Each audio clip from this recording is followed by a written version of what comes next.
Bismillahirrahmanirrahim. Batuk kering untuk dewasa resep by Dr. Zaidul Akbar. Bahan 1 buah serai, 1 jempol jahe, 1 buah jeruk nipis, 1 sendok madu, 350 ml air. Caranya, iris atau geprek perut jahe dengan serai, masukkan ke dalam air matang hingga berubah warna.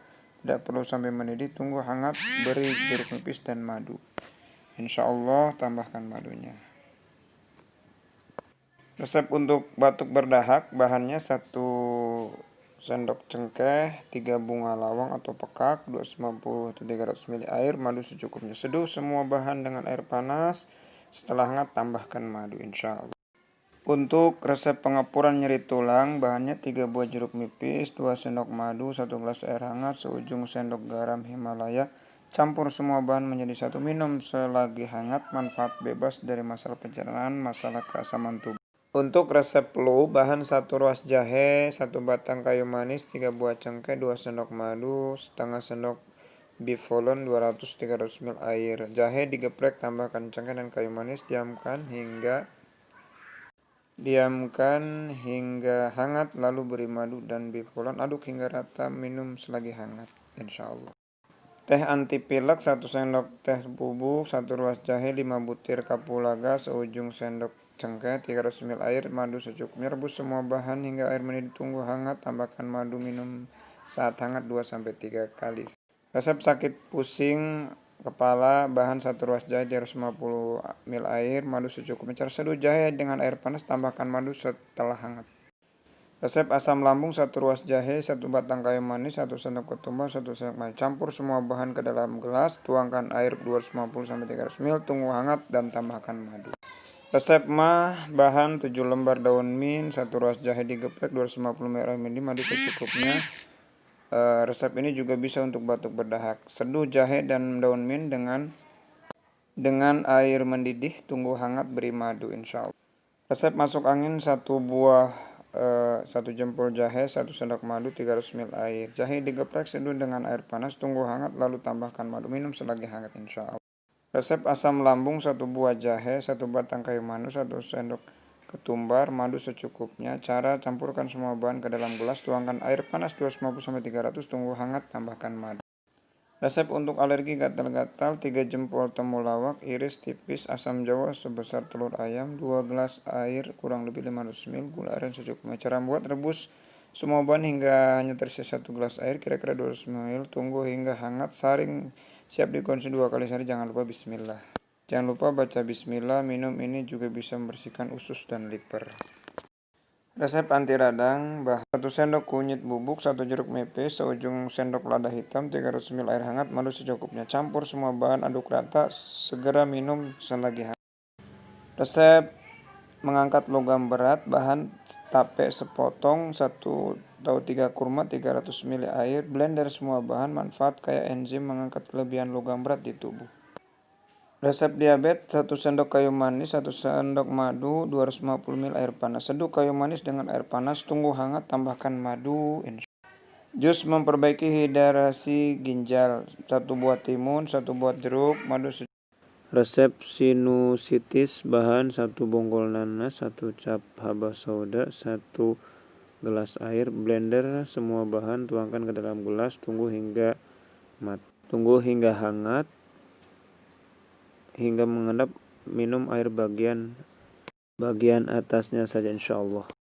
Resep batu empedu, bahannya 3 batang serai, air secukupnya, madu secukupnya. Caranya, didihkan serai dalam air, tunggu hangat, tambahkan madu, minum selagi hangat. Resep membersihkan kolon usus besar, bahan setengah pepaya matang, 1 buah jeruk nipis, madu secukupnya. Cara, pepaya dipotong kecil, di blender setelah hancur, tuangkan perasan Jennifer, setelah ditambahkan madu secukupnya. Diminum terbaik saat perut kosong, full enzim, full mineral, basanya tinggi. Untuk resep penyumbatan jantung dan kolesterol, 1/4 bawang putih, 1/4 jahe merah, 1/4 apel malang, 3/4 gelas air jeruk lemon, 3/4 cuka apel, 6 gelas air, 1 gelas madu. Blender semua bahan kecuali madu. Masak sambil aduk-aduk hingga mendidih, boleh disaring. Setelah dingin, ditambahkan madunya, minum 3 kali 3 sendok per hari. Teh penenang, jahe, pandan, madu sebagai obat penenang, obat tidur, menurunkan demam, mengatasi kram perut, menetralkan racun, mengobati lemah syaraf, mengobati pegalinu, menghilangkan mual-mual, mengobati mah. Sampo alami 150 santan, 150 perasan jeruk nipis, 150 PCO. Mixer semua bahan hingga rata, gunakan sebagai sampo, bilas dengan air. Bila masih lengket, gunakan parutan timun. Minuman pereda batuk bedak. Ketika batuk bedak, resep ini insya Allah bisa meredakan 1 sendok cengkeh, 3 pis bunga lawang, 300 ml air panas, madu segar secukupnya. Seduh semua bahan dalam gelas, biarkan sampai hangat, tambahkan madu segar, minum pagi dan sore insya Allah. Pelancar darah, bahan 1 ruas jahe dibakar atau dipanggang, 1 ruas kunyit dibakar atau dipanggang, 1 buah kencur dibakar atau dipanggang, gula aren secukupnya, 3-5 kapulaga, kayu manis sedikit, 300 ml air panas. Cara campur semua bahan, seduh dengan air panas, minum selagi hangat. Manfaatnya, darah akan lancar, tubuh menjadi hangat, usus lebih baik, BAB lancar, jantung lebih sehat, lendir di badan akan raib, lemak jahat di tubuh perlahan raib. Perut kembung, bahan 5-7 lembar secang, 3-5 potong pandan, madu secukupnya, 1 jempol jahe. Caranya, campur semua bahan kecuali madu, seduh dengan air panas 300-400 ml. Jika sudah hangat baru tambahkan madu. Ibu hamil 2-3 kali sehari.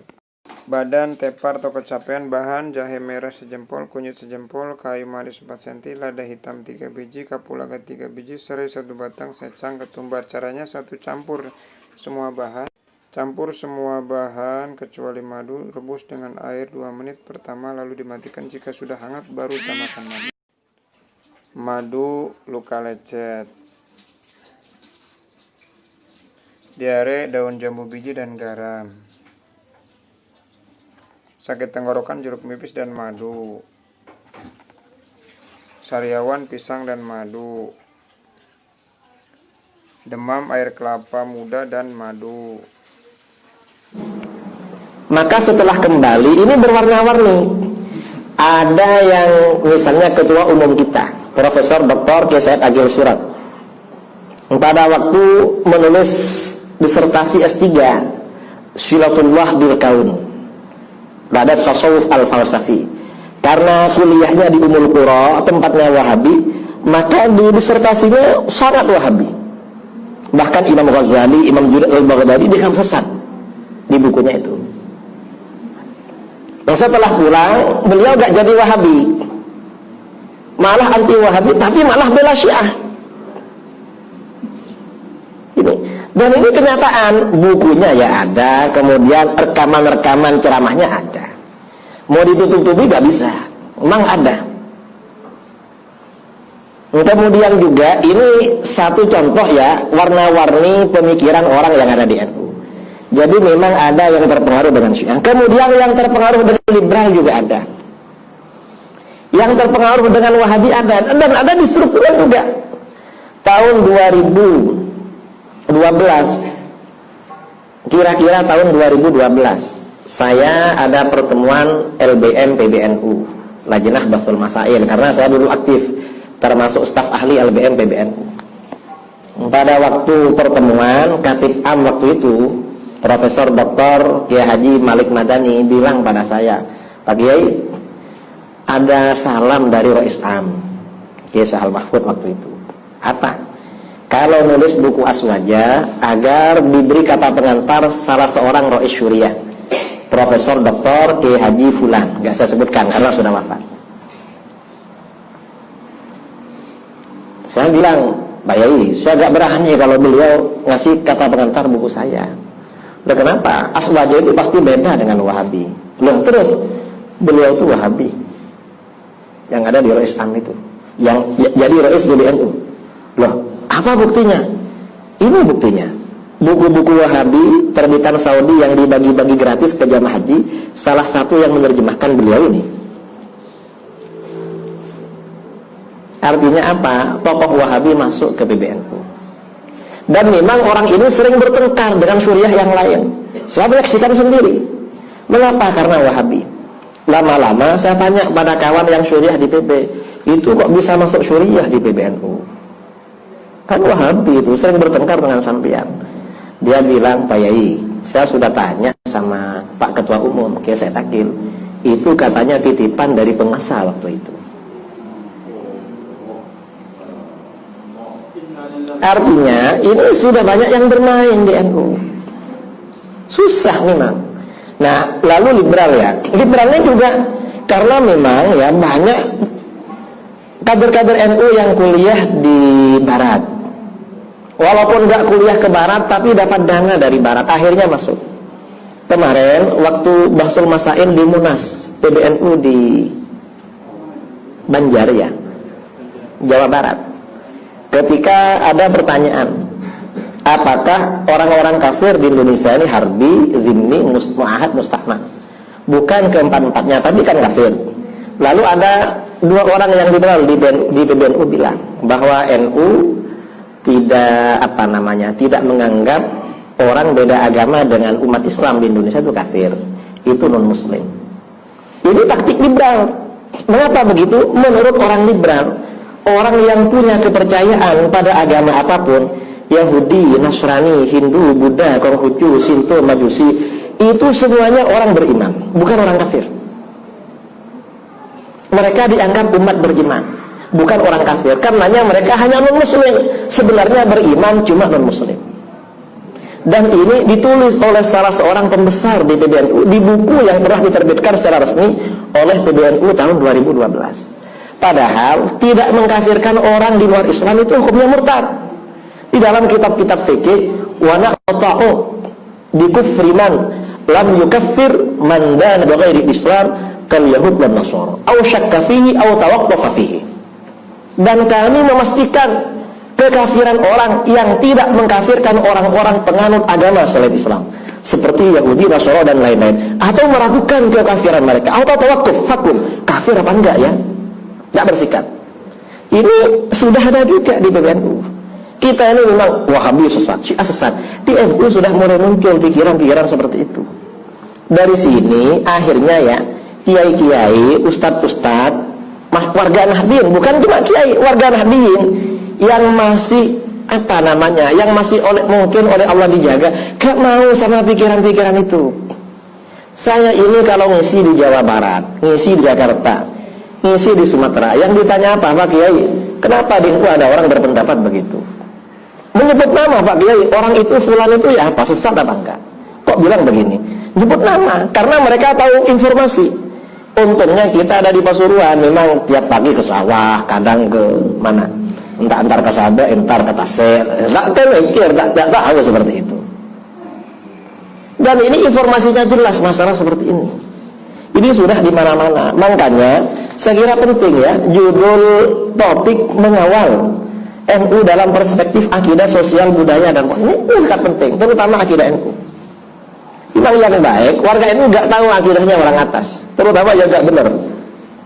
Cukup tahu akidahnya Hasyim Asy'ari, itu saja. Karena di atas yang nggak benar itu banyak. Yang ada di struktural itu mana? Nah, saya kira kita sudah tahu ya, pondok di Sidogiri kan menerbitkan buku Sidogiri menolak pemikiran fulan. Baca di situ. Dan itu buku itu terbitan PBNU, bukan terbitan Wahabi, bukan terbitan NU juga yang menerbitkan. Nah, ini mengapa ini proyek semuanya?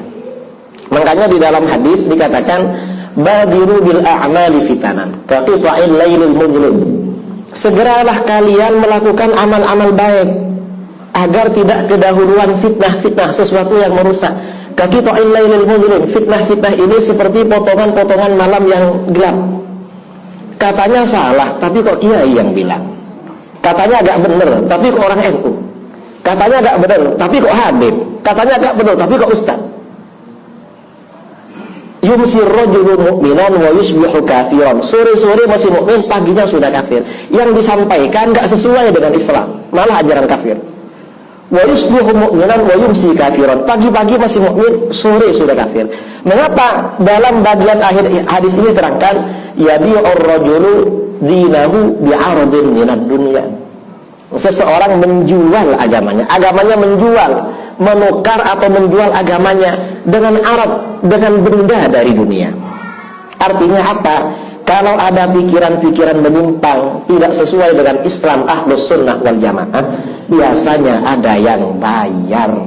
Ini sesuai dengan hadis. Dan ini tidak hanya sekarang, sejak dulu begitu. Orang-orang di luar Ahlus Sunnah begitu. Mengapa orang-orang Syiah itu bertahan? Karena ulamanya yang mempertahankan. Dan ini pengakuan ulama Syiah di dalam kitab-kitab Syiah. Mengapa ulama Syiah rajin menyebarkan ajaran Syiah? Yastaqinu bidzalikan nas wa ya'khudhu minhum ad-darahim, agar dapat makan dari orang-orang Syiah dan dapat uang. Lalu orang-orang Mujassimah yang akidahnya seperti Wahabi, mengapa bertahan? Kata Imam Izzuddin bin Abdus Salam, li suhdin ya'kuluhu wa hutamin ya'khudhu, karena barang haram yang dia makan dan karena dunia yang dia ambil dari orang. Sekarang juga begitu, orang liberal, orang ini ada yang bayar, itu mahal, lebih mahal daripada orang yang lurus Ahlus Sunnah wal Jamaah. Ahlus Sunnah ini gak ada bayarannya. Kalau ini ya orang-orang Wahabi bikin pengajian, itu jamaah ada amplop, kita bikin pengajian, coba ini ada full 500 ini, malah bayar ini. Tapi alhamdulillah datang. Kalau mereka ini ya santai, bid'ah syirik, fulus di belakang itu ada fulus.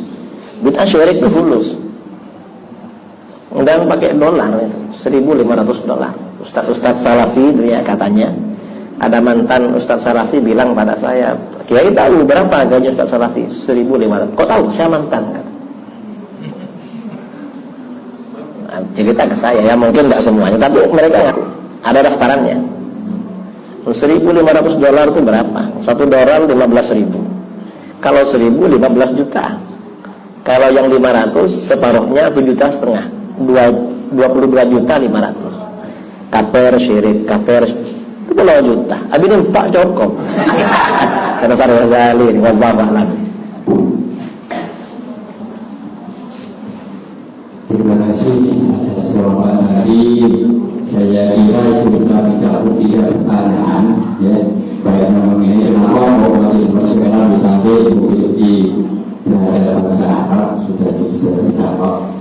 Berarti kita cuma terus terang untuk kebutuhan itu sendiri di NWD peka terhadap permasalahan yang ada di pusat Nikoga. Jadi kepekaan inilah sehingga dapat dipertanyakan pada kesempatan siang hari ini.